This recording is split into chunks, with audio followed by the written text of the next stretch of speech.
right, so we are somewhere between the south mound and the north mound. And ultimately, we are, ponds over there, looking to basically do a couple of things here. And eventually, this whole space will be part of that archaeological dig. But what's really kind of nice about it is that we've got a really good crossing here that is nice and dry relative to the waterworks and the quarry right up in here. When you get all that, that was pumping a lot of water down this direction, and you can tell, just look at how lush all this vegetation is. But we've managed it over the years.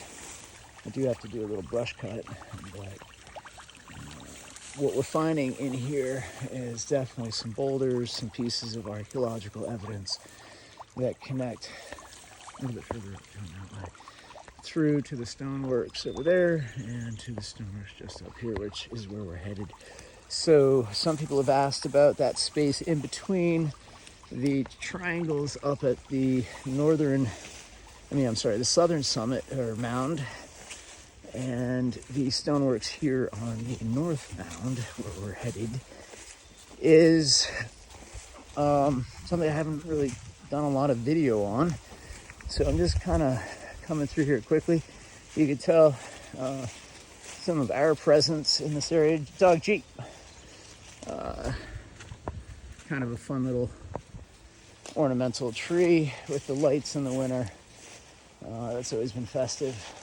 Dog, let's go up this way to the stoneworks, and then we'll double back.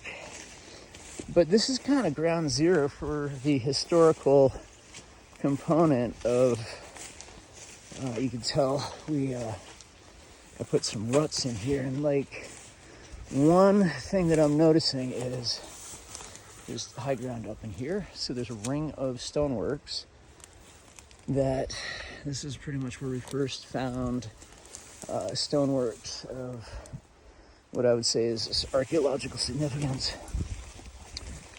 But let's go to this one here, dog. I'm getting some firewood ready for stuff that's dried out, and got some clients.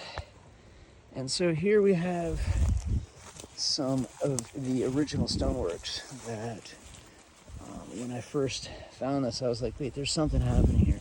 Some kind of a site that maybe I thought colonial, and I wasn't really quite sure. I saw, where's the apple tree? It's right here. So come this way, come. So if you chase this stone down through here, and there's that apple tree. I just thought it was maybe like a farm structure. There's a foundation. These stones, winter solstice sunrise is over there. Summer solstice sunrise is there. Summer solstice sunset is there. Equinox is straight on between them. Winter solstice sunset is that direction. So for all those reasons, we have, these are some of the original stoneworks that when I saw these, I was like, all right, something's going on. But for all those reasons, that's where I started thinking there was something more to the bigger story of the archaeology than colonial stuff. Pretty much every single piece of stone in here has just atypical characteristics that make me think human engineering or intentional use, placement, etc. in walls. So maybe not every single piece of stone, but I just feel this whole space was previously part of some larger interconnected monument, if you will, or effigy of, like similar to this Great Serpent Mound, similar to many of the wending and winding serpent effigies that I think are the parabola story of the solar solstice starts and the idea of mathematics, the development of human intelligence, the understanding of a parabola from a winter perspective, rather, winter over there to the summer rise, gives you a whole calendar year essentially without our understanding of Gregorian as it is. Currently, just a little bit differently, more connected with nature. There's two, yeah, there they are. Two butterflies playing in the wind. So, long story short, dog, come. We're gonna come over this way and let's go. Good boy. This is the site of the trailer fire. We had somebody pretty much bring some negative energy around here, and our staff trailer got burnt down, and that's there. So I got to do a little cleanup, and it's unfortunate that it's really adjacent to this really historically beautiful, what I can't wait to get into as a restoration project, open it up and really make it shine. But you know, instead, this was a result of being targeted for trying to have a part in regulated cannabis with good people, and we had good things lined up, and we opposed a tax structure that was super corporate and super exploitative so that they could maintain a governmental tithing structure. And instead of just charging a sales tax, they wanted a sales tax times 2 additional units of sales tax for a total of 21% instead of 7%. And I just tried to suggest to people maybe they should restructure other drugs like alcohol, sugar, etc., as far as taxation, relative to actual statistics like death. But because they're using cannabis to pay for a lot of governmental overspending, they're using me as a target of a henchman that they literally recruited to do stuff like that. And a lot of negativity happens. So we've been really trying to focus on how do we stay positive with so many people trying to cartel us effectively through government itself, and knowing that there's a lot of people that use history and archaeology for war, for conflict management, so they could get the edge on what is valid, what is not conspiracy, what is real, it's these definitions of authority that if you raise an alternate to their perspective, you're somehow the devil. So, I have lived in the past enjoying calling people out because, in the past I've had that luxury of just being able to do so without consequence. And, then all of a sudden consequence becomes they target your family while you're sleeping in your house, and somebody's trying to place a Molotov cocktail at the base of your house and lights the fuse not just once but twice because it blows out, and ultimately and ironically was a non-burnable wick. So the message was trying to be made using a weather-resistant post-it note, which kind of helped us identify who was responsible. However, the point of it is that he was a henchman to the state, and he was just going to help them normalize a law. And that law literally had just passed about gun control. And the irony of it was I tried to tell the attorney, the state's attorney, don't make this an issue about politics. A man tried to kill my family, and it turns out they were just using him to effectively get the outcome of trying to say, hey, look, this bill worked. We were able to stop him before he bought a gun to try to kill this person. When ironically, it was the gun that kept me alive and safe and able to defend my house. And it was my dog who was able to literally bark and scare the intruder off, who was also somebody that assaulted me and tried to take my life by hitting me in the head with a beer bottle twice before I sent him to the hospital, which people don't like it when I say it that way, but never forget, if you're going to step to me and you're going to step to my family, I'm a pacifist 100%, but I will fucking kick your ass. And that's just the powers in me. I won't try to tempt fate, but what I will do is make sure that I'm damn well prepared if someone's trying to kill my family. And ultimately, if the government is sanctioning it, the things that I will do to government are literally the things like dismantle it and then put a better structure in place with people that I trust, that I think are better people. That's being an active citizen in our democracy. And I think a lot of people forget that we are part of it, but also I don't want to be the victim and be someone that's just targeted by government and not say I have better ideas, because I do. It starts with like, get rid of the corruption, period. Get rid of the conflicts of interest, period. And literally, because I have case examples, point after point after point, there's a group of people that just are angry as all can be, because their whole premise is that they know what to do with this thing that I have discovered on my property, that I have permitted to do. Large, vast amounts of commercial development. I got all the permits. But ultimately, since we're talking about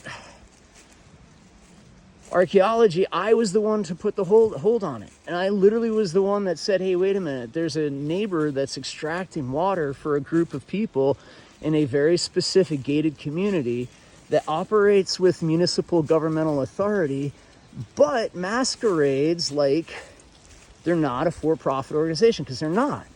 But they're also extracting resources at such a disparate rate that it's destroying my timber stand.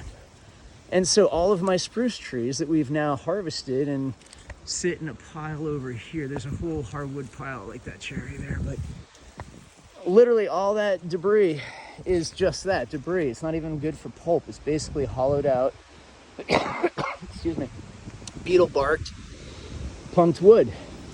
Yeah, like some of this. These pieces right there, not good. So, dog, come. So, long story short, this is cleanup time, and we're gonna get the archaeology going. And there's a lot of work here. We're lining up a whole lot of firewood, sales, and processing that as part of what we're doing here, because we're just making it at such a large scale. And then we know folks that can source us log lengths, so it might as well be part of our farm activities if we're creating some positive relationships. I think that matters. And even if we're not growing the trees here, we're working with great people where it matters as well. So that's kind of the news from the farm. And, you know, Dog and I are kind of just enjoying the day. It's pretty crazy. Once I start looking around, then I start realizing how many of these stoneworks were pulling apart. Let's go to the dolmen, Dog. Come on. It's kind of fun. Pretty much every white stake represents a significant site. Oh, right, Dog, there's the trash over here. Let's not go there. We had a bear drag some trash on here. Yeah, that's the dolmen over there. Well, dilapidated dolmen, dismantled dolmen, something happened. So we want to get to that. We're going to do some more harvests to get that space clear. Come on, Dog, let's go. I'll go back this way. So yeah, that's the walkthrough from the, I don't know, I've sort of been thinking of it as the Equinox Passage. This space right through in there. And that connects the two mounds. Come on, Dog, let's go. Our telephone pole got set into another huge stonework. So there's like, the guideline back in here. I don't think I've put this one on film yet. So there's some rock here. There's a few more pieces in there. It all does these like wavy waves and all that stuff as we've, and then what happens is not only does it do the wavy waves, but it forms concentric circles, depending on where you look at the GPS points and which of those you connect as far as the found stoneworks. So this one, you can see we just kind of drilled into it, and that literally is all, come! That goes right back through there, and then come this way, Doc. This is an old poplar. I gotta debris compost that stuff. It's pretty funky rocks. But then, yeah, we got another big stone right there. So the edge of it is right there. I think it goes under some more, so I don't have that one staked. I do have a few in here. Oop, come this way, dog. So there's this one, which has quartz inclusions, if I recall. I haven't demossed that one. And then that's just right across from that one. So boom, boom. And then actually from there, there's like those. That one is staked. That one I actually moved the backhoe before I realized what it was, so that I know where that location is. I think it's actually right in there. But that's the kind of thing where some of these, or all of these, could have, well, I doubt all, but statistically speaking, some of them could fall away from these alignments and still the statistical pattern of it evidenced just literally based on the numbers. So that's kind of why working with big data and computational tool sets is kind of fun, because it's calculations I know I can never do. But when I set up the architecture of it, it's kind of like being able to build a structure and know that you can never build a structure like as big as you want to design it for, like as an architect. But then having really amazing resources now, there's a huge stone under there, there's a few more down in there. So my thinking is, dog, come this way. You kind of walked that way. Come. It could swerve back. This one, right? This is the back side of there. Come. And then we're here. More quartz inclusion. And again, on the other side of that trailer arson, there's another piece here. So the thing about this is, like, it's almost as if you look at the slope of this to that, like there's gonna be some kind of thing, and you got to look past the road that we built through what would have been the same swale, not realizing, but it forms a pretty solid circle. So many more measurements to be made. More stoneworks up in here. And then I've done a video on the original unveiling of this structure up here. Fix your rope, dog. Right there, I haven't unmossed that one yet. Some stacked stones. And on the back side of this trail tray, if you're driving down the road, you might recognize this. I did have a bunch of firewood stored up in front of it. However, you kind of see this was something that was here, and it points up to this winter solstice sunrise. So, now that could be a way of dating the era that this rock work was produced here and placed here across the road. That one I think was probably moved. All right, dog, let's go. And then there's this large, massive piece. Let's go, dog. Another one down here. And then on this side, there's a bunch that kind of just go right there. So that, I think, was like a huge circle up here, similar to where the sugar house has a circle up there. Come! On the south mound. And then there's a few bits in here that these I dug up, and they might have been part of it, I don't know. It's like right here on the edge of the road. And then lastly, just to show the connectors, there's some stone in there. Come! Dog is all smell right now. It's picking up on, there was a bear in the neighborhood yesterday. So, dog, where is that last stonework? The really, oh, strawberries, look at that. We've had the strawberry moon. So, I guess maybe that's what he's been slowing us down on. Ooh, they're nice, dog. I guess we'll just pick a couple. Get in on that, dog.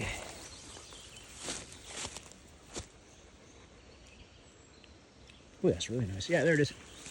Good? Cool.